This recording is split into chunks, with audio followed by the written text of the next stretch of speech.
صفات الأشخاص من خلال الفترات الثلاثة لكل برج. الحمل: الفترة الأولى تمتد من 21 مارس وحتى 31 من مارس، ويتأثر هؤلاء تأثيراً مزدوجاً من كوكب المريخ، ويكونون عديمي الصبر متسرعين في اتخاذ قراراتهم، مستقلين وقياديين.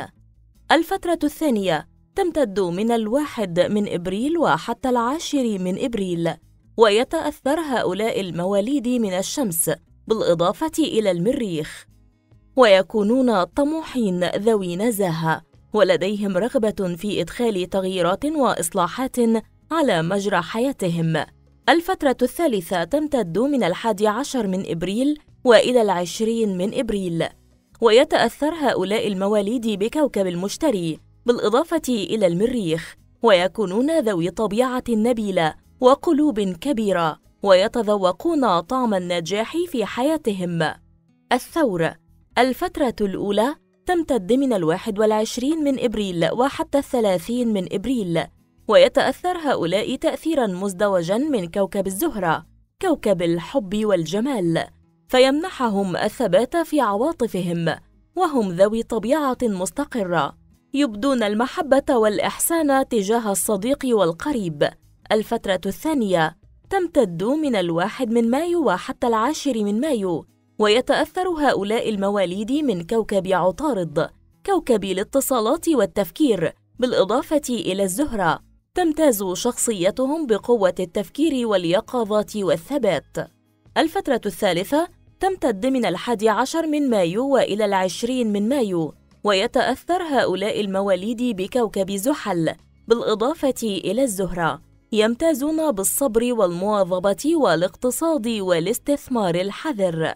الجوزاء: الفترة الأولى تمتد من 21 من مايو وحتى 31 من مايو، ويتأثر هؤلاء تأثيراً مزدوجاً من كوكب عطارد رمز المعرفة، وهو الذي يتحكم بقدرتنا الفكرية وقوة التعبير. الفترة الثانية تمتد من 1 من يونيو وحتى 10 من يونيو، ويتأثر هؤلاء المواليد من كوكب الزهرة، بالإضافة إلى عطارد، وهم يجمعون بين الفكر والعاطفة، وعادة يتمتعون بالجرأة. الفترة الثالثة تمتد من 11 من يونيو وإلى 20 من يونيو، ويتأثر هؤلاء المواليد من زحل وأورانوس، بالإضافة إلى عطارد، أبرز ما لديهم دماغ نشطة جداً إلى حد العبقرية أحياناً. برج السرطان: الفترة الأولى تمتد من 21 من يونيو وحتى 30 من يونيو، ويتأثر هؤلاء تأثيراً مزدوجاً من القمر، والذي يتحكم بعواطفنا ويجعل ترابطنا قوياً مع الأهل، لا سيما الوالدة. الفترة الثانية وتمتد من 1 من يوليو وحتى 10 من يوليو، ويتأثر هؤلاء المواليد من كوكب بلوتو، بالإضافة إلى القمر. يعتبر الدمج بين الكوكبين أمراً إيجابياً، على اعتبار أن الصفات المكتسبة من بلوتو من إقدام وجرأة وطاقة ونشاط تساعد في التغلب على الجوانب الضعيفة المكتسبة من القمر، مثل الحساسية وعدم القدرة على التنفيذ. الفترة الثالثة وتمتد من 11 من يوليو وإلى 20 من يوليو، ويتأثر هؤلاء المواليد من كوكب نبتون، بالإضافة إلى القمر، ونبتون يمنح الملكات الفنية، ونراهم أكثر خيالاً ورقة، وذو مشاعر وأحاسيس دافئة، وكذلك مترددين في اتخاذ قراراتهم. الأسد: الفترة الأولى تمتد من 22 من يوليو وحتى 31 من يوليو، ويتأثر هؤلاء تأثيراً مزدوجاً من الشمس، فتمنحهم القدرة على القيادة والتوجيه، ولديهم القدرة على إدخال تغييرات وإصلاحات على مجرى حياتهم. الفترة الثانية تمتد من 1 من أغسطس وحتى 10 من أغسطس، ويتأثر هؤلاء المواليد من كوكب المشتري، بالإضافة إلى الشمس، وهم ذو طبيعة نبيلة، وعادة يتصرفون بنزاهة وتعاطف مع الغير. الفترة الثالثة تمتد من 11 من أغسطس وإلى 22 من أغسطس، ويتأثر هؤلاء المواليد من كوكب المريخ بالإضافة إلى الشمس، وهم أكثر اندفاعاً وجرأة ومقدرة على تحقيق طموحاتهم. العذراء الفترة الأولى تمتد من 22 من أغسطس وحتى 31 من أغسطس، ويتأثر هؤلاء تأثيراً مزدوجاً بكوكب عطارد رمز المعرفة والمسؤول عن الاتصالات والتفكير. من ناحية مواليد هذه الفترة أذكياء، ومن الناحية السلبية خبثاء. الفترة الثانية تمتد من 1 من سبتمبر وحتى 10 من سبتمبر، ويتأثر هؤلاء المواليد من كوكب زحل رمز الوقت بالإضافة إلى عطارد. هم محافظون تقليديون صبورون ومقتصدون. الفترة الثالثة تمتد من 11 من سبتمبر وإلى 22 من سبتمبر، ويتأثر هؤلاء المواليد من كوكب الزهرة بالإضافة إلى كوكب عطارد. لديهم قدرات فنية ويرون الأمور من كلا الجانبين، وهم حساسون وذو طبيعة كريمة.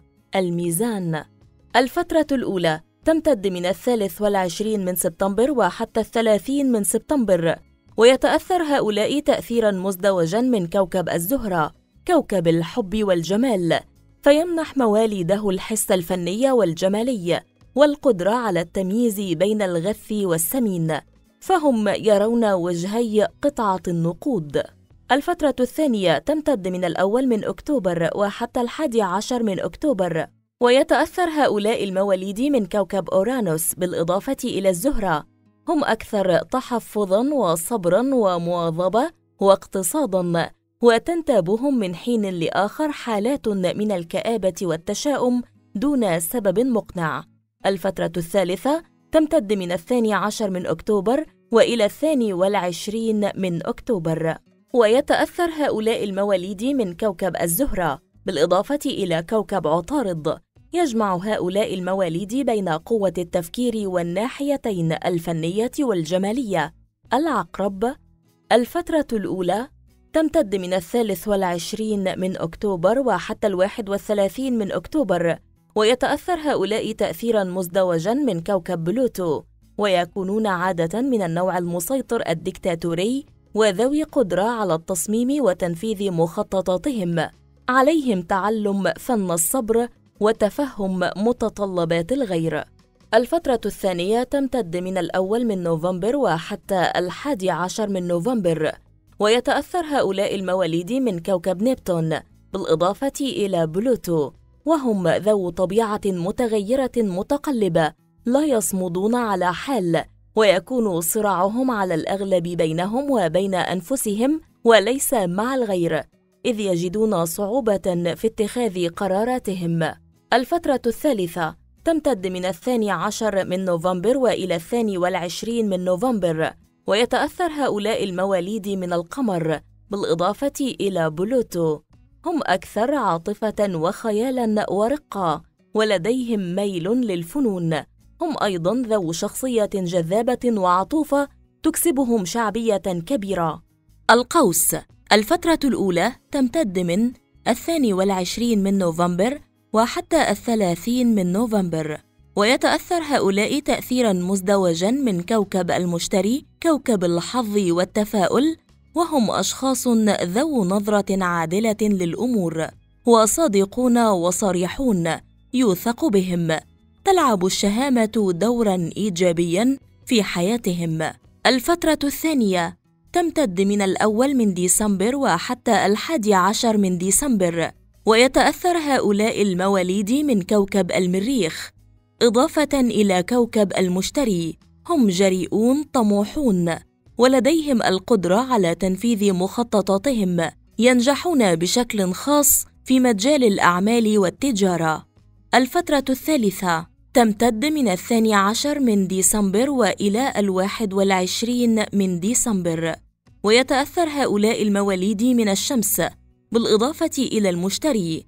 هم أوفياء نزيهون وطموحون، لديهم رغبة ملحة للتغيير والإصلاح، وقدرة على القيادة بصورة عامة، وهم محظوظون. الجدي. الفترة الأولى تمتد من 22 من ديسمبر وحتى 31 من ديسمبر، ويتأثر هؤلاء تأثيراً مزدوجاً من كوكب زحل. هم أشخاص عمليون، استقراريون، بعيدون عن عالم الخيال والأوهام، ولديهم قدرة ملحوظة على التحمل، واقتصاديون وحذرون في مشاريعهم المالية. الفترة الثانية تمتد من 1 من يناير وحتى 10 من يناير، ويتأثر هؤلاء المواليد من كوكب الزهرة بالإضافة إلى كوكب زحل. هم أشخاص ذو ميول فنية، ولا سيما الموسيقى. عواطفهم قوية، ولكن نظراً لوجود زحل لديهم فهم يجدون صعوبة في التعبير عنها. الفترة الثالثة تمتد من 11 من يناير وإلى 20 من يناير، ويتأثر هؤلاء المواليد من كوكب عطارد بالإضافة إلى زحل. هم مفكرون منطقيون متقلبون بأفكارهم نسبياً، ونظراً لوجود زحل لديهم فهم في أعمالهم ومشاريعهم لا سيما التجارية عمليون وحذرون. الدلو. الفترة الأولى تمتد من 20 من يناير وحتى 31 من يناير، ويتأثر هؤلاء تأثيراً مزدوجاً من كوكب أورانوس، كوكب التقنية والثورات والتغييرات. شخصيتهم جذابة، تهيئ لهم النجاح مبكراً في مجتمعهم. الفترة الثانية تمتد من 1 من فبراير وحتى 10 من فبراير، ويتأثر هؤلاء المواليد من كوكبي عطارد وأورانوس. ينجحون في أي عمل يتطلب تفكيراً وتخطيطاً. الفترة الثالثة تمتد من 11 من فبراير وإلى 20 من فبراير، ويتأثر هؤلاء المواليد من كوكبي الزهرة وأورانوس. هم ذو ميول فنية وجمالية، ولديهم نشاطات فكرية ملحوظة. الحوت. الفترة الأولى تمتد من 19 من فبراير وحتى 29 من فبراير، ويتأثر هؤلاء تأثيراً مزدوجاً من كوكب نبتون. هؤلاء المواليد متقلبون عادة، ويجدون صعوبة في اتخاذ قراراتهم. الفترة الثانية تمتد من 1 من مارس وحتى 10 من مارس، ويتأثر هؤلاء المواليد من القمر بالإضافة إلى نبتون.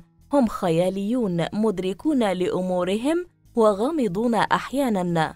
الفترة الثالثة تمتد من 11 من مارس وإلى 20 من مارس، ويتأثر هؤلاء المواليد من بلوتو بالإضافة إلى نبتون. هم أكثر جرأة وقدرة على تحقيق مطامحهم.